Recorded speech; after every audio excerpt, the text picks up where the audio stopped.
Hey guys, and welcome to the long-awaited, super excited, absolutely fabulous Stormfly Q&A. I don't know about all that stuff, but I know I'm super excited. It absolutely makes my day, every day, to see that you guys are still excited to hear about Stormfly. For those of you that don't know, this is Stormfly, or parts of her anyway. She is my absolute biggest, most exciting, most craziest project I have done to date. I absolutely love her. I'm super proud of her. No, I still don't have good pictures or videos of her. That was your #1 asked question in the years since I made her. But anyway, I opened up my Instagram to all of your Stormfly related questions. I had gotten plenty of them in the year since I made her, but I figured I'd open it up again and see if you guys were still curious about certain things that I haven't mentioned in posts or live streams or YouTube videos over the past year. So we're gonna go over all of that today. You guys sent in so many questions. It was so exciting to me. Honestly, you have no idea how much this means to me that you guys still love her. Not that I don't love her, but she's been a bit troublesome over the year and in the year that I took to make her, so we'll get into all that. But to see that you guys still love her, still ask about her, is just the most amazing thing, and I thank you guys so much for that. So I'll go over a few general things right off the bat before we get into your questions, because there's just a few things I want to get out there, because, you know, stuff. Stormfly was in a flood recently. I did have people ask how she was doing, so thank you. She is okay. She is in need of major repairs, so I'll have to push back the filming and photographing of her even further because parts of her are not in such a good state at the moment, but that's okay. She's totally fixable, don't panic. So she's okay. She is not really wearable at this point, but again, still okay, because look at her. She's still beautiful. You guys still love her. I still love her. So we'll get into your questions. Okay. Why Stormfly? What inspired you to make her? Definitely got a lot of this question, and it's actually funny because I didn't plan to make Stormfly initially. She was not on the roster for cosplays at all. Me and my sister wanted to wear costumes to go see the newest How to Train Your Dragon movie, The Hidden World. And originally we were gonna do Astrid and Hiccup, and I was gonna be Hiccup and she is Astrid. But I literally bought stuff for Hiccup, started to make Hiccup, and I was not feeling it at all. I really was just like, this isn't what I want to make. And I was like, I could make Stormfly. And at the time, I was just like, yeah, we can totally do this. And I was rapidly sketching things and planning out ideas, and as soon as I had a rough idea on how to make each separate part of her, I was like, yeah, we're doing this. We're totally doing this. And I gave myself, I think I made that decision maybe 6 to 8 months before the movie came out. I'm really poor at estimating how much time it takes me to do things. So Stormfly was not something on my bucket list of cosplays. I prefer personally to make animal costumes. I don't like people. I hate people. Especially now. Quarantine. Anyway, so that's how Stormfly came to be. It was not the original plan. I'm just like, yeah, let's just do it. Another question I got was, how long did it take to make her? I allowed myself 6 to 8 months roughly. And the movie premiere came and went, and she was nowhere near done. She took about a year. Now, it wasn't working every day for a year. It was just over the course of a year. I had other projects in between. I had, real life stuff going on. I have no idea how many hours I actually put into her. It has to be thousands. I really have no idea. If I did the math just at the very end of the con crunch period, I was literally working 20 hours a day. So, I mean, it's a lot. It's a long time. How much does the whole costume weigh? This, I think, was one of the #1 questions that was asked. And I thought I had mentioned it somewhere, but maybe I didn't. I don't know. It's a very good question.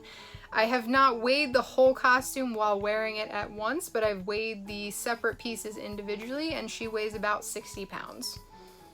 So, very heavy backpack. And hat. And shoes. How much did she cost to make? I have been hesitant to answer this question for the most part of being like, I'm honestly not thrilled with how much I spent on her. It was not how much I budgeted to spend for her. This was one of those projects where I went in being like, oh, it might cost this much, and it just snowballed into a ridiculous amount of money. But at that point, I was so far into the project, I couldn't stop. I just was like, this is the one. This is like the make or break, career-defining project. I'm like, I have to keep going. So I just kept throwing money at her. And I sort of kept track. Obviously, there's little things that I missed here and there because I bought all these things over the course of a year. But my estimate on just materials is about $2,000. And another reason I don't like to put that out there is because that is a huge number and it's very discouraging to a lot of people. Because I'm sure there are cosplayers out there that see her and are inspired by her and want to be able to make something like this, and then you throw a big number out there like that and they're like, wow, that's not something I can do. Which I totally understand. It wasn't something I was prepared to do, but it meant so much to me to finish something like this, and I ended up being right. Like, this project really defined my presence as a cosplayer. So, you know, I would not change a thing. It hurt my wallet for sure, but again, wouldn't change a thing at all. How long was this just an idea before you started planning, measuring, calculating costs, etc.? This sort of goes along the lines of the first question, which was, why did I choose to make Stormfly? And she was not an idea for very long at all. There was near to no time set aside for proper planning and budgeting and all that stuff. Something I would do differently going into my next project. Definitely tried to set a better plan as far as time allotment, spending, making sure I thoroughly research and troubleshoot my designs before I just throw them together, which I definitely did. I'm sorry. We'll never do again. I'll do it again. I'm sure I'm gonna do it again. Anyway, so yeah, I might have put a few days, maybe a week worth of thought into this project before I threw myself into it. That's not to say that I didn't, you know, throughout the process spend a lot of time redesigning and thinking about things. The stilts I remade several times throughout the process. The head design changed many times. So it wasn't like I sat down, planned it for a year, had all the kinks worked out, and then put it together. It was definitely an ongoing process throughout the build. Which piece was the hardest to figure out and design initially? I did all the initial designing so quickly and thrown together that it all seemed equally simple in the beginning. I actually have one of my original scribble sheets. These were Stormfly's initial designs. This was literally like my very first sketches when I decided I was going to do this. And I have, what's on here? I have the tail, the head, the stilts, the backpack frame that I actually made for her, the wings. Like, these were very basic ideas, but in all honesty, this is how most of her did come together. Obviously, I made changes, a lot of them, but as far as the basic design goes, this is pretty much how I did it. So I guess the hardest part was probably the movement of her head. Her mouth does open, but it does not open as part of the costume like I wanted it to. I originally had plans, and you can see them in my much earlier footage before I started piling stuff on top of it, that, you know, she had full movement. I can operate her jaw as part of the mechanics of the costume, and it just didn't pan out that way. It didn't work once I piled a bunch of stuff onto it. So I'd say that was definitely the hardest part, because it just never came to fruition the way that I wanted it to. And I still have hopes that it might one day, but she's got so many repair problems on the list already. I don't know if I'm gonna get to it, but you know, maybe. Follow-up question to that is, how did you plan the rigging and the weight distribution? And my short answer to that is not very well. She is wearable. I feel like I did a sort of okay job as far as the balancing of her, but the head was the Achilles heel of this entire costume. While her head is balanced by her tail, it definitely is, the head is still too heavy. It's 100% too heavy. I'll get more into that later. There was no planning. There was no mathematical planning as far as weight distribution goes. I tried. I did a lot of research into that to try and figure out how the counterbalance would work. I literally watched videos about pulleys and levers and mechanical engineering to try and figure out how best to distribute the weight to keep myself balanced.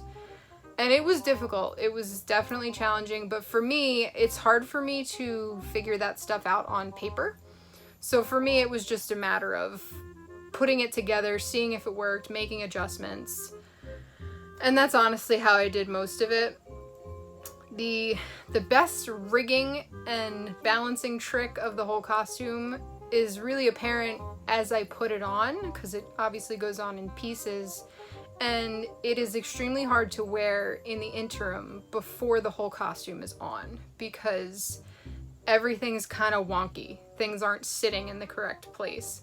But as soon as everything is buckled together, because the stilts are buckled to the harness is connected to the tail pulls down the weight from the head. Like, it's all connected in a way that once it's all on together, it all sits in the correct spot, and it is the most comfortable to wear when I have it all on, which sounds kind of counterintuitive because of how heavy and hot it is, but it just kind of works together. Like, you just everything just has to be in the correct spot, and then I am balanced for about 15 to 30 minutes, and then I'm like, get me the F out of here. I got a ton of questions about materials, and most of them were very, like, generic. What is she made of, and how can I get some? Well, sir, you gotta go to a lot of different stores, you gotta pay for a lot of shipping, you need a lot of car and storage space. You get your pen and paper ready, it's a long ass list. So I really can't go into crazy detail about all of the materials because they are immeasurable. There are so many, down to like the millions of pieces of hardware that are in the stilts and the head, and then, you know, I got teeth, I got tongue, I got horns, I got fixtures, I've got buckles, Velcro, magnets, like, you name it, it's in there somewhere. I will go over the foam just for a short bit, because the foam is obviously most of her. She is mainly upholstery foam. Most of my foam was scraps that I got from a local foam supplier. They do upholstery, but they only do it commercially. They don't sell, they don't have like a retail presence where you can just go in and buy a chunk of foam like you can at a craft store like Joann's. But they, as like an industrial warehouse, they throw out a ton of foam scraps, like a ton. Like, if you go in there on the right day of the week before they've baled it all up to recycle, like, you made bank. Like when I made out good with foam and I brought it back to store, like, that room was a fire hazard. There's so much foam shoved in there because I can't say no. Like, I'm 100% a foam hoarder. It's just everywhere. Like, it's everywhere. And now I won't even throw the little baby scraps away because I'm convinced I can make money selling beanbag chairs. But anyway, she's mostly low density upholstery foam. When I bought it, I bought low density. When I use scraps, it's hit or miss what it actually was. I had it in all different densities. I have super thick chunks like this. I actually got a full roll of like super paper thin stuff that I used for a lot of her skin and some of her scale work. And so I can't really tell you where I got it from because they don't sell to consumers. I did actually review an online foam supplier on, well, they're closer to the East Coast, but if you want to check out that video, I go over all the different types of foam that I looked at from them, what I ended up buying, and how much I liked it. So I'll link to that video somewhere so you guys can check it out if you're interested in buying upholstery foam online, because you don't have anywhere to get it locally, so definitely check that out. Is the structure itself sturdy? Is it only foam, or did you use something to strengthen it? So no part of her is just foam. So her head, I don't think there's anywhere you can see it anymore because I covered it pretty good, but her head is an EVA foam shell with a PVC framework. Her stilts have a PVC framework with thicker upholstery foam built around it. So there's no part that is just upholstery foam all by itself, with the exception of areas where it was just thick foam, like around my legs or around the neck in certain areas. Like, for the most part, she is supported by something else, whether it be a denser foam like EVA or PVC or a combination of both. What are the best tools for cutting upholstery foam? I used mainly Persona blades. Persona blades, oh yes I do. I do have one. This is a Persona blade. It is a hair cutting blade. It goes into like a shaver of some kind, and you just, I don't know, it's for your hair. If you buy them, don't be confused. It's for your hair. I bought a huge box of these for this project, and I did most of my upholstery foam cutting with this for most of the bigger stuff. When you got down to scale work, I did that mostly with scissors. Just some nice fabric scissors. I also use a turkey carving knife. I did that for anything thicker than like an inch, inch and a half. I went with the turkey carver. So, turkey carver, Persona blades, scissors. Go! I got a lot of questions about how I made specific parts of her, and I can't really get into that in this video, only because I could make entire videos on each individual part of her, and I actually have done it. There's a few of them on my Patreon right now if you'd like to check them out. I'm slowly working on moving them over to YouTube, so eventually they'll get there, but if you want to see them now, I have one available for her stilts and for her backpack frame, and drawing a total blank. What the hell else is up there? Her tail. I totally forgot. So I have tutorials on how I made her stilts and her tail. I also have booklets available on my website, links in the description, on how you can make those things specifically. There's technical blueprints and material lists included for those. Eventually I will get to the rest of it, but for now that's all I got. So yeah, I'm not going to get too detailed into how I made individual parts, because we could literally be here for hours going over all that stuff, because it was definitely a process. I did get a lot of questions about how I did her skin texturing, both how I sealed the foam, how I painted her, and how I got her textures and all that. So I'll briefly go over that, but definitely can make a full video just about that, because a lot went into that. And mostly how I figured it out was to do tests like this. These were my go-to. I referenced these all throughout the process. Every time I got to a new stage, I added more stuff to these just to figure out where the heck I was going. So this is probably the closest one to the finished product, minus the color shift paint, which I didn't get a chance to add to her before the contest, so she still doesn't have it, but one day she's gonna have this pretty luminescent-y paint over the whole thing. So I did an upholstery foam base. This is the stuff that she's made of for the most part. And I did the texturing a number of ways. Some areas I burned it in, other areas I added scales on top. Same thing for over here. So it's a mix of both. And then I covered everything with a layer of 3M74 spray. That was my sealant for the whole project. And if you want to talk about financial difficulty, that's definitely where it hurt me the most. I Spent hundreds of dollars on stupid cans of this adhesive because it's literally $25 a can, and I probably used a lot. I'm not gonna get into that. So she's sealed with that, looking for an alternative for future projects. If anyone can help me, help me.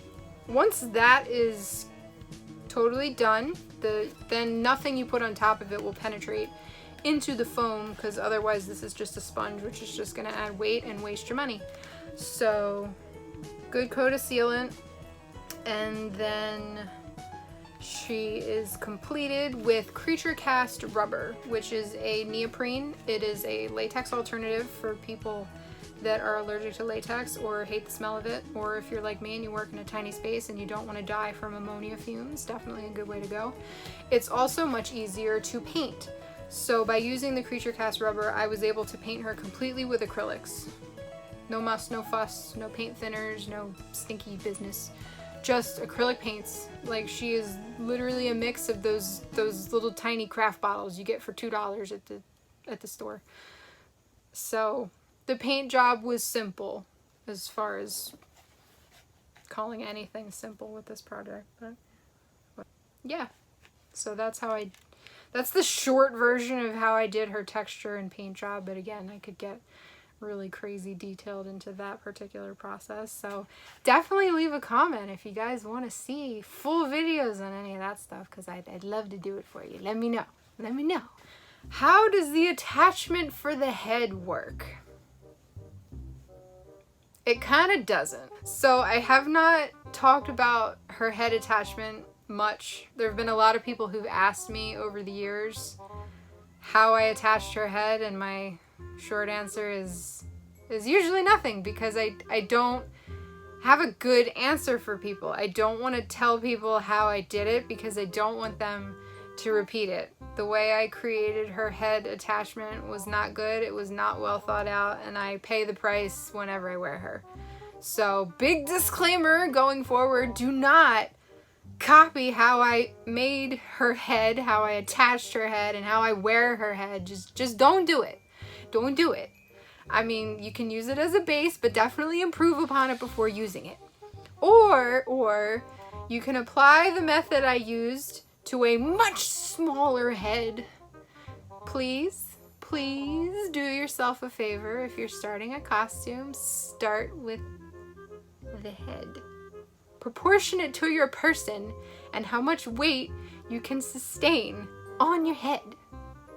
Think about a fursuit, for example. The head of a fursuit is very proportionate to the person wearing it. It essentially just sticks out directly from your face like a mask. No big deal. This is not like that. I'll show pictures and videos here so you can kind of get an idea, because I can't show you at this moment. Her head is built. There's a PVC frame inside of her EVA foam head that is bolted onto a softball helmet. And it has a chin strap. Originally it was this one. This was not enough support for me, because essentially the chin strap is the only thing keeping the head in place, keeping the helmet from like sliding around my head.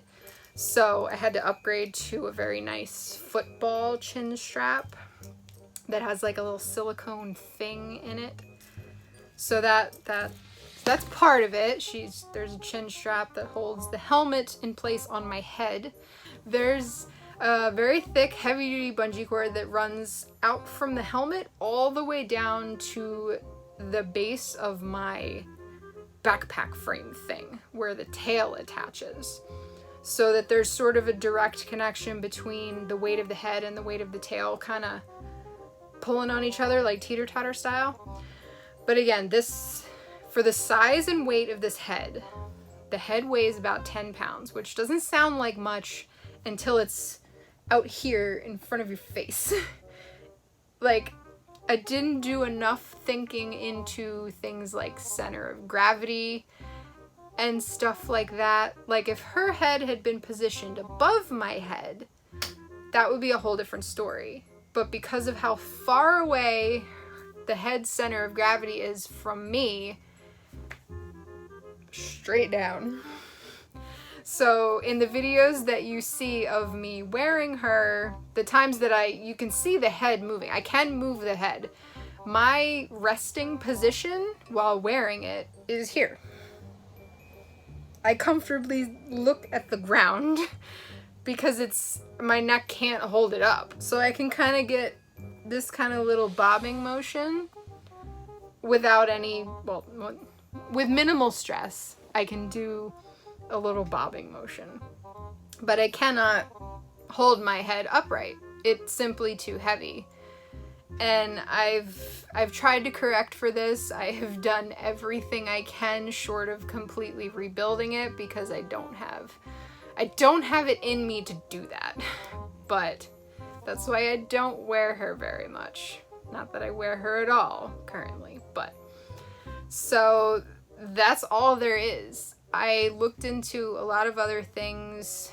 Most of the costumes I've seen that have heads far away from the actor's actual head require really advanced rod systems that I don't know how to do that. So I worked with what I had.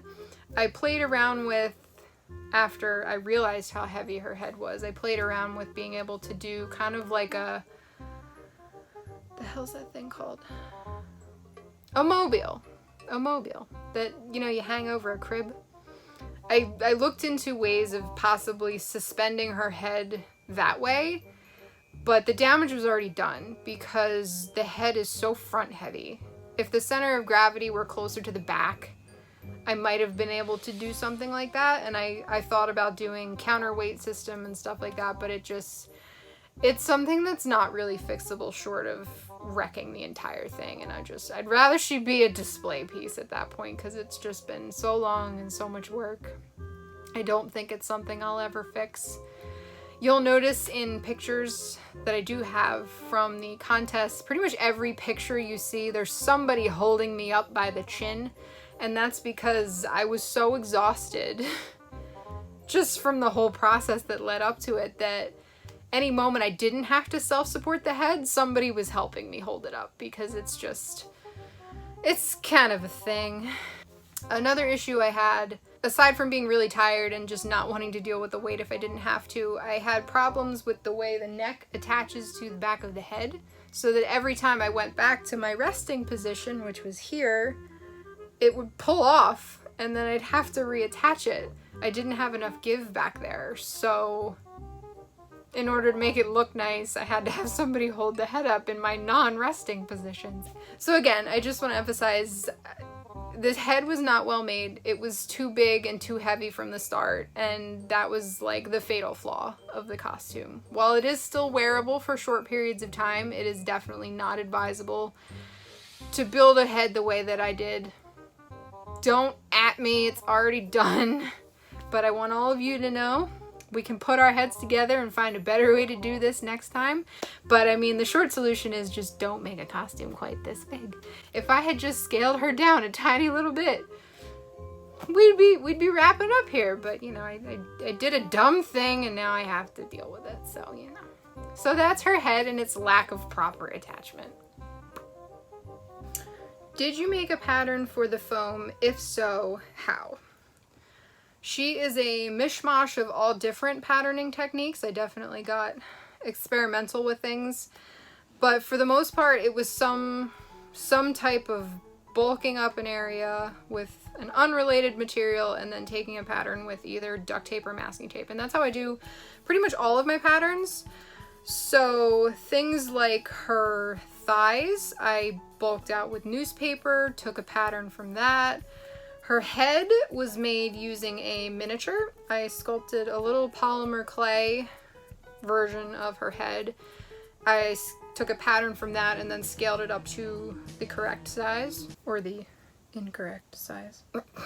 My preferred method of doing patterns going forward is the miniature method that I use for her head. Had I made a miniature of the entire costume up front, I definitely would have run into a lot less problems, like I did with her head being too big and things being kind of weird in certain areas. I have learned from my mistakes of Stormfly already as I go into my next project, which is my terror dog. And I have a miniature. I have a 3D printed miniature of myself, which I can then sculpt an entire costume around, and I can see exactly how large each part of the costume is going to be. This is the most awesome thing ever. It allowed me to put pretty much the whole body together really quickly because it's all right here. I was able to fine tune on a small scale and then blow the pattern up, no problem. And then there it was a few days later. So definitely this is the method I would recommend for patterning. If you'd like to see a video on how I do this process, definitely let me know in the comments, because I film everything now, so I probably have it all. You just let me know. Just let me know. How do you stay cool inside the suit? Do you ever feel trapped? This was definitely a lot of people ask me this question as well, because as anyone who does cosplay knows, it's rare that they are comfortable. It is rare that they are, you know, cooperative as far as the weather and temperature of the real world is. You're either wearing a half-naked costume in winter, or you're wearing a full leather bodysuit in the middle of summer. So Stormfly kind of sucks either way because of how heavy and physically taxing she is. Dealing with heat on top of that makes her absolutely impossible. The first time I put the costume on, before it was finished, but I had all the parts on for the first time, in order to take work in progress photos to send to the competition I was entering her in, I had to put her on, I had to get it all on together, and it was about 90 degrees outside. And I about died. I felt sick, I thought I was gonna pass out, and I was only in the whole costume for maybe 15 minutes, and I tapped out. I was like, get me out of here, I need to get out right now.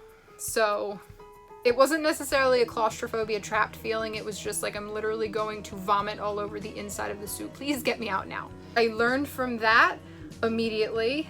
I started researching what I could do to keep cool, because even though I knew nothing would take the physical weight of the costume away, I could at least, you know, make it a little more comfortable. And I settled on an easy cool down vest. This is what it looks like. It's a black mesh fabric, and it has 4 pockets, 2 on the front, on each panel in the front, and then 2 in the back.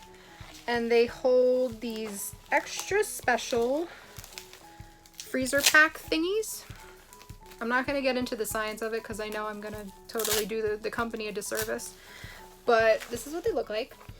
And these are way fancier than any gel pack you already have in your freezer. These stay cold much longer, and they hold a specific temperature for a really long time. And you can either buy these to stay colder or buy them to stay cold longer. And it is the coolest thing, like literally the coolest thing. And you know, they're very thin, so they just slide right in. They don't add much bulk to this at all, and I can easily fit this whole thing under the costume, no problem. To all my con dwellers and fursuiters, please pay attention. These things do not need a freezer to be cooled down to temperature. This was expensive. I don't remember offhand how much it was. I will post it somewhere here so you can see. If you do this often, or even if you think you'll do it often, it's worth the investment. If you ever spend time at festivals or just outside in the heat. If you live in Arizona, I'm sorry, buy one of these. You're gonna be okay. I went with easy cool down because it was highly recommended by fursuiters, which was, you know, the closest thing I could compare to this, because it's a lot of foam and a lot of full coverage, heavy costume. And this particular one that I bought from Easy Cool Down is advertised for people that wear fursuits or mascot costumes, if that makes you feel better. So yeah, this is 100% worth looking into if you're concerned about feeling trapped or overheated in whatever your costume may be. Definitely give these guys a look and consider the investment, because I highly recommend it. What was the hardest part to keep motivated with? the whole thing. In my posts, if you go back through my Instagram and look at like the progression of this, I don't know if other people can see it, but I can definitely see it.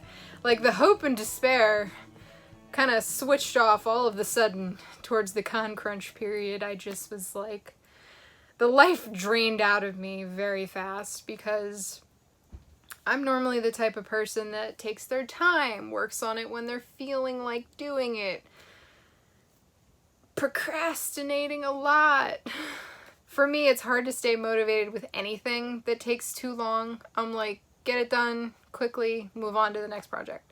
And this was 100% not that project. It took over a year. It got to the point many times where I just wanted to throw in the towel and never do this again.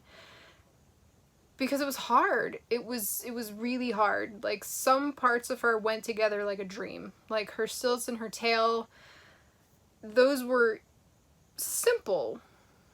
Not simple, but like, for me, it was basically like a first try type of situation. I did a lot of tweaking, but I didn't have to completely tear it apart and redo it again. And there were parts of this costume later in the process that I just kept ripping it apart and ripping it apart and ripping it apart. And it really did a number on me, especially being under such a time crunch. Like, I would never, ever, ever allow someone who reached out to me for advice take something on like this under a time crunch, because it almost killed me. Like, it was so hard. So yeah, motivation was not there. I learned very quickly that motivation was not a part of it at all. It was pure determination. Like, I had to make my own motivation or I wasn't going to finish it.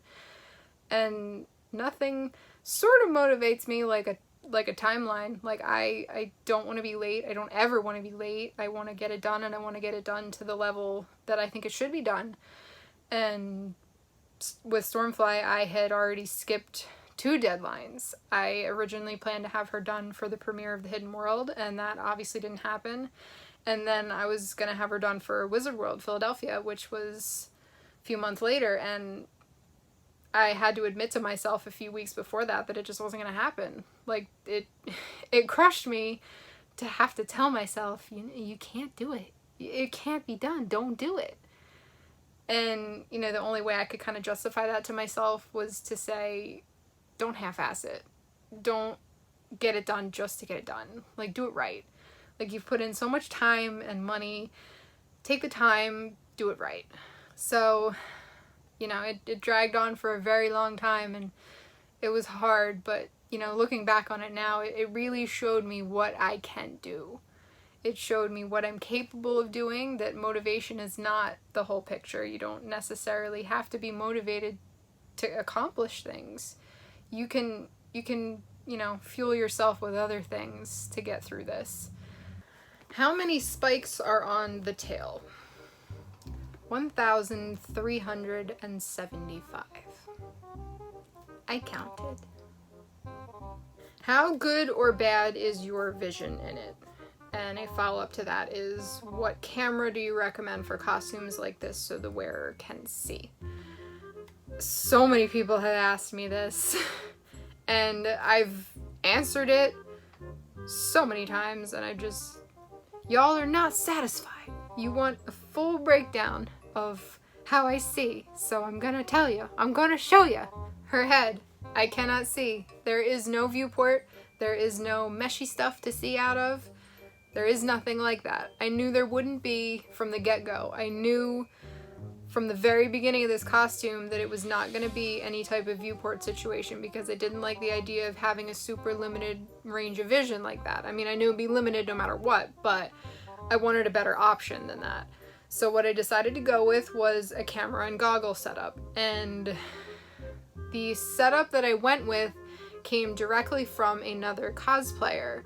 Beetlecat did a quad suit of a Klingon Targ, and it's old. It's like, it goes back a few years. I don't know how many, but I figured out what she used, and I have had that written down, penned in a file for one day when I might need it, and this was the costume that I needed it for. So I went with what she used, and what she used was these. These are My View goggles. These are ancient. I had to buy these secondhand on eBay because they are not manufactured anymore. There are other things like this that are newer, but they're more expensive, and I'm cheap AF. So the girl who spent $2,000 on a costume. Anyway, so these were originally created to connect to an iPod. Yes, an iPod. My youngin' friends out there. iPod. And what these were meant to do was allow you to watch videos on a bigger screen. So I can't show you obviously what it looks like in here, but it's like you were looking at a small TV screen very far away, but it's actually directly in front of your face. It's weird. It's like the oldest school VR ever. It totally served its purpose. The graphics aren't great. What do you expect? It went with an iPod. But, you know, you wear them like some Star Trek business, and you just, it's a trick of distance between your eyes and the lenses to get it to where it actually looks the way it's supposed to and you're not seeing like light from the outside.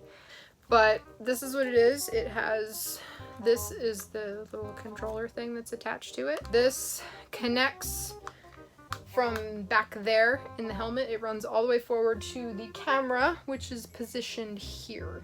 I don't know if you can see it. It's right here.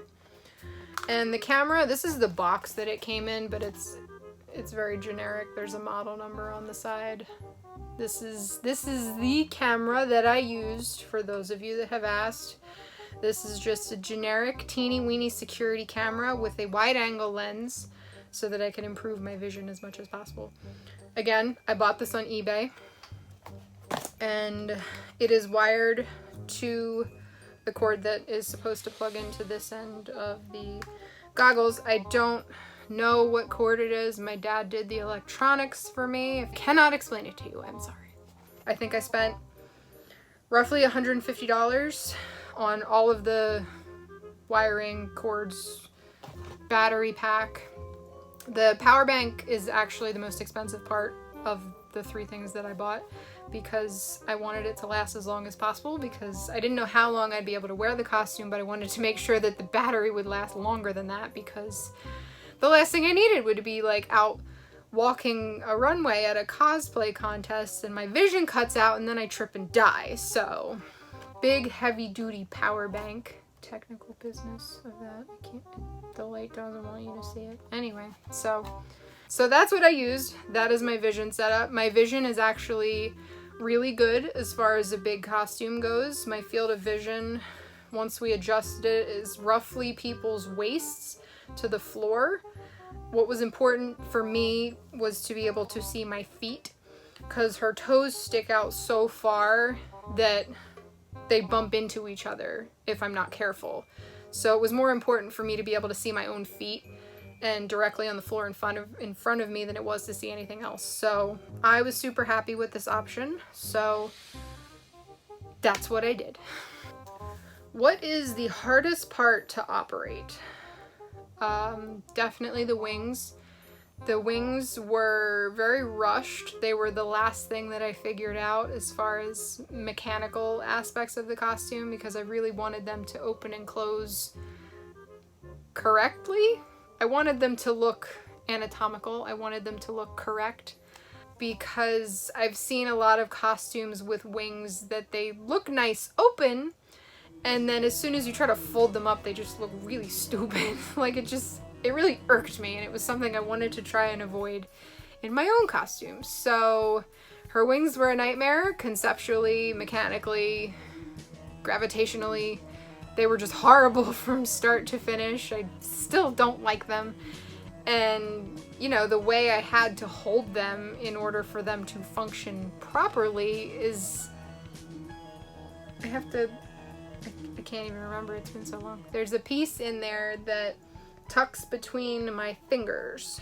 So I have like a T-shaped thing that I hold on to so that I can open up this way, but I can also turn my hands this way so they point backwards, which is more correct.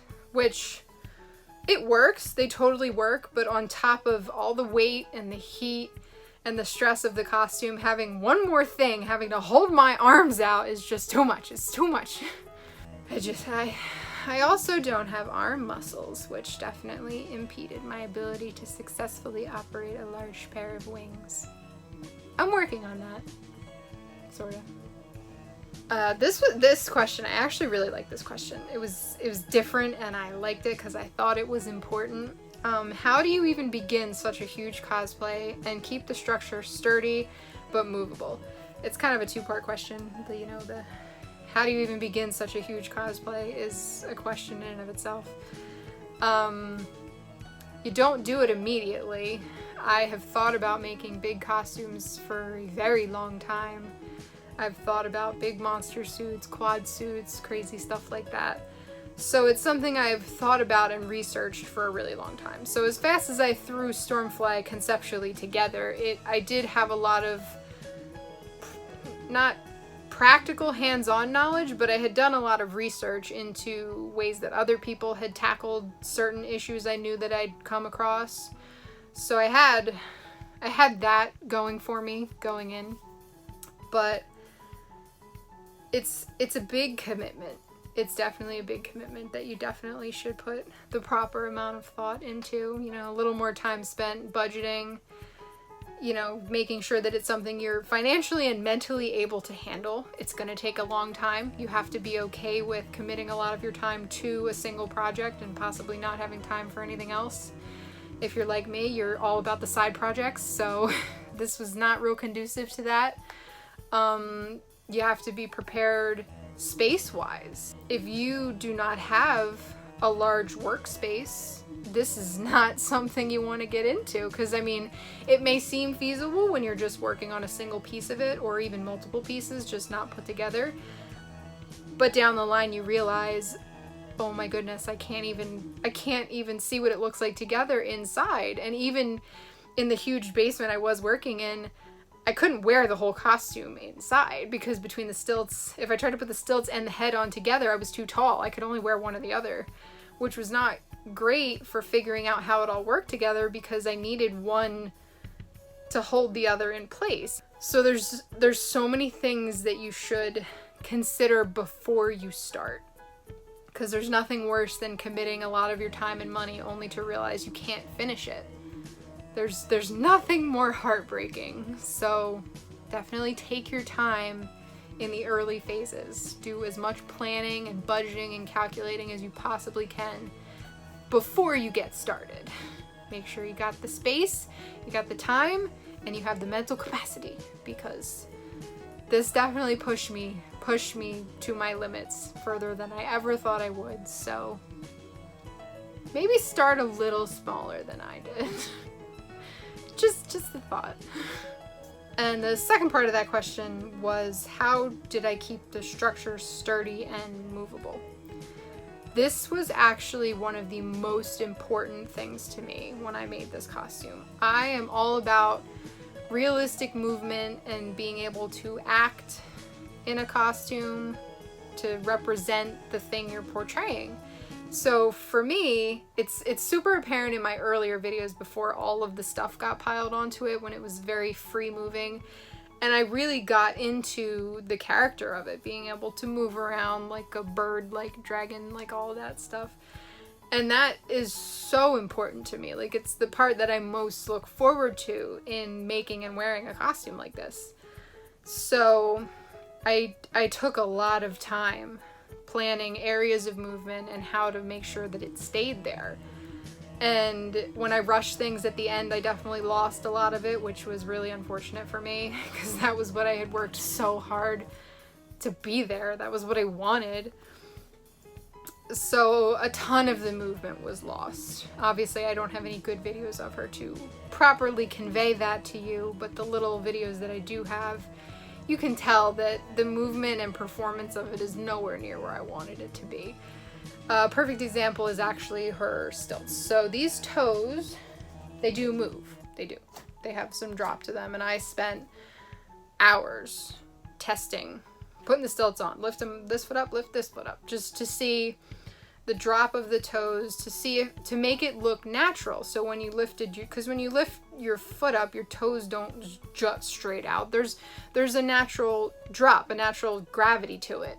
And I really wanted things like that to be there. So, you know, I'd incrementally test it. Every time I added something, I would check to see if the movement was still there, and I'd make corrections as needed. But in the end game there, when things got crazy, when I sealed these, I accidentally glued them in place like a big dummy. It was definitely a challenge throughout the whole process to think about both structural integrity and movement.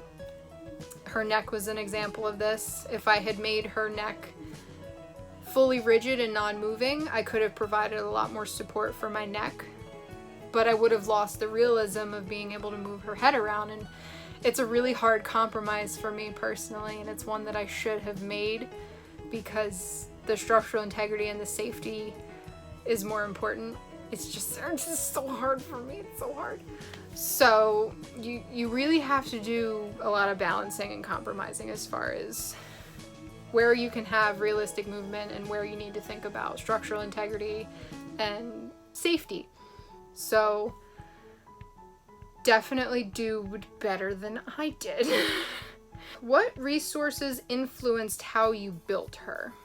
This is actually a really good question. The biggest source of information was definitely Stan Winston School. For those of you that don't know, it's an online school.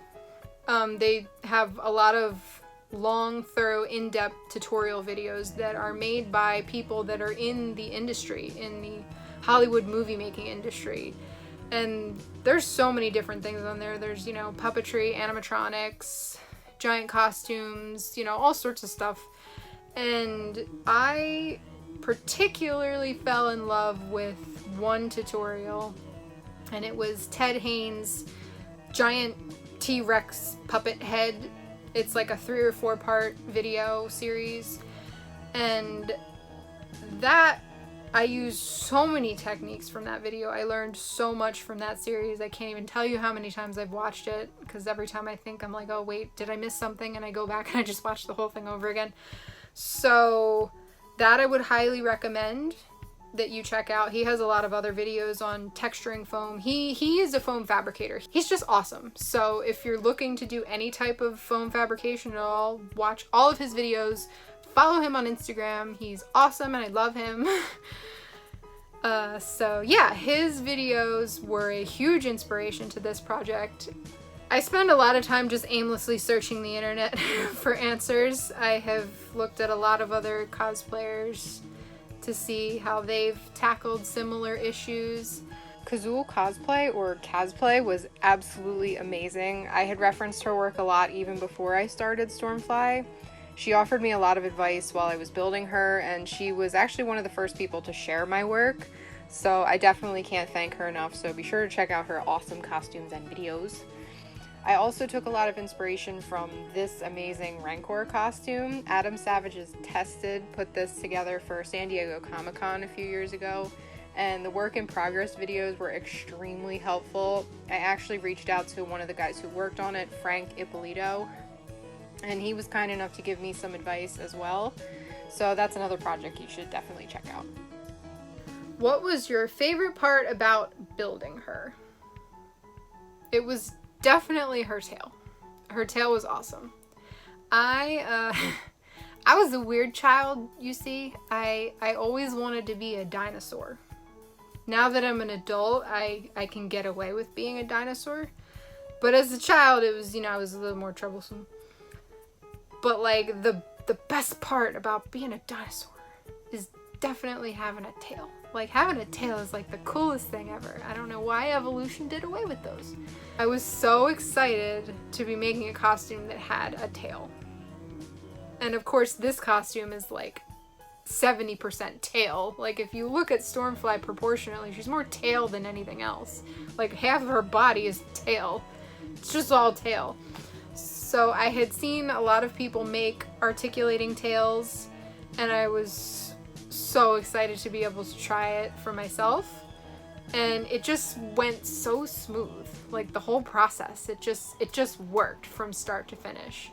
And I loved it. Like if I could just wear one part of it around, it would definitely be the tail, because it just is awesome. And it moved great, and it's just awesome. So definitely her tail.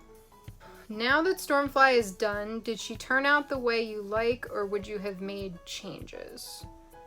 And then I had another question. If you could go back and change something from the process, what would it be? She turned out far better than I ever could have imagined. Like, not to toot my own horn, but I definitely impressed myself with this, because going into it, I was like, yeah, it'll probably be okay.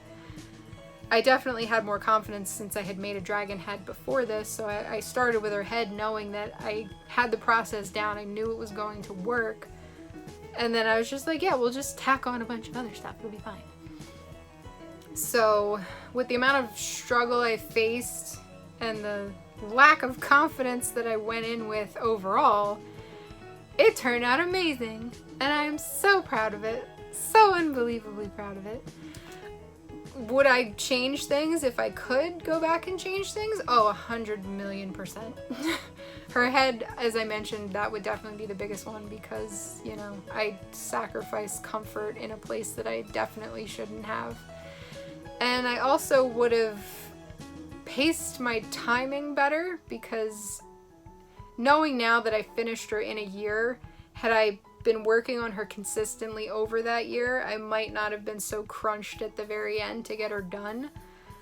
So yeah, those are two big things that I would have changed. But other than that, I'm very, very, very happy with how she turned out. So couldn't really ask for more.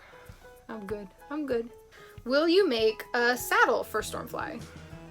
It's so funny you asked that, because it had originally been part of my plan to have a saddle for her. It was going to be my way of covering any ugly seams on her back, because there's a lot of areas on her back that have to open to be able to access all the mechanical goodies that are on the inside.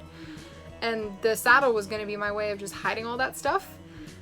And obviously time ran short way too early, and I never even got anywhere near potentially making a saddle. Like, she's got so many issues already. I don't think it's something I'll get to.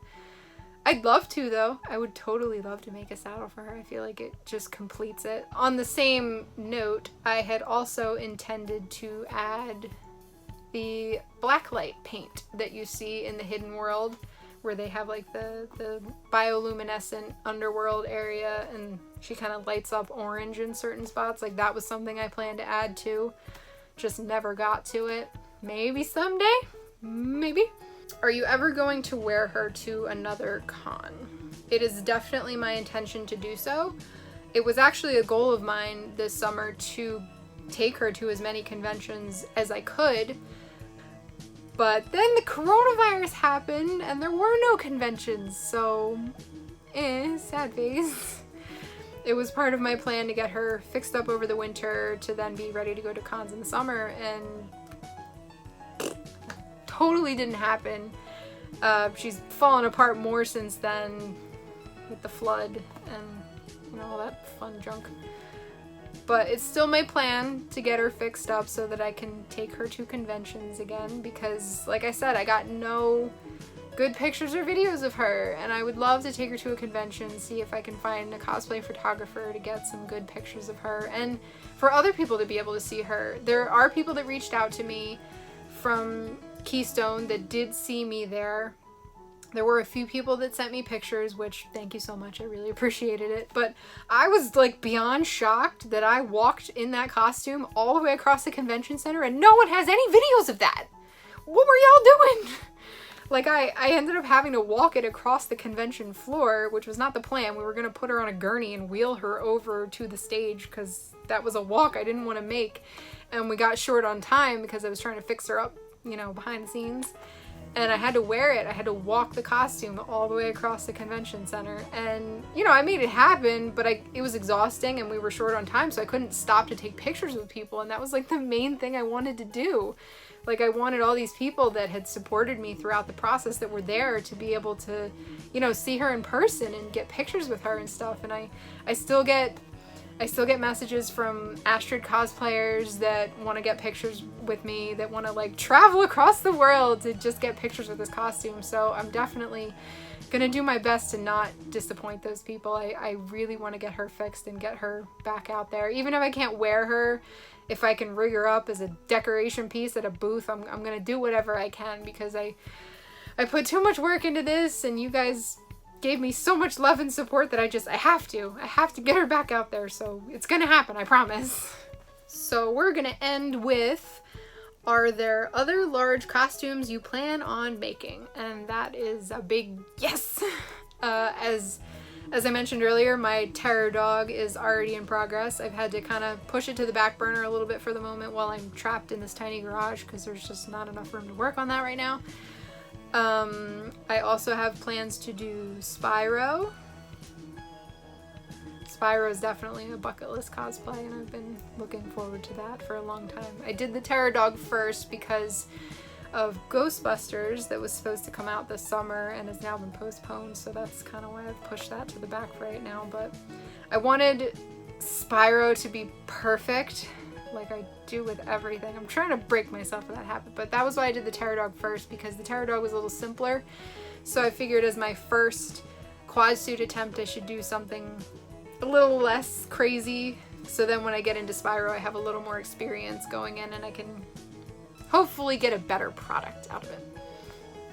A lot of people have asked if I'm gonna make Toothless, if I'm gonna make any of the other dragons from How to Train Your Dragon. The answer is no. The reason I didn't make Toothless from the get-go is because Toothless has been done many, many times. First of all, I didn't want to compare mine to theirs because, you know, they were already so good and I loved them so much. I don't feel like I can do it any better than they already did it, so I wanted to be able to try something different, try something that going in I had to figure out for myself. You know, definitely if you want to see a Toothless costume, definitely check out those guys. I'll definitely link them somewhere, pictures, names, so you guys can check those guys out. So that's all I got for you guys. I tried to answer as many questions as possible. There were a lot. You guys are so freaking awesome. I hope this was informative and enjoyable, and I hope you guys loved it as much as I enjoyed filming it for you. Thank you so much for all of your support through the process of building her, through the process of repairing her, through the recent flood damage that happened. Like, you guys have been so immensely supportive, and I can't thank you enough. I really can't, because I wouldn't be where I am had it not been for you guys. So thank you. All my love, you guys. So again, if there's anything I missed, anything I didn't go over, let me know in the comments. I will see if I can address it in a future video. Maybe a part 2. You guys don't like, people don't like part 2s, but if it comes down to it, we'll do a part 2. We'll do it. Thank you again. I love you guys. And as always, stay tuned for awesome.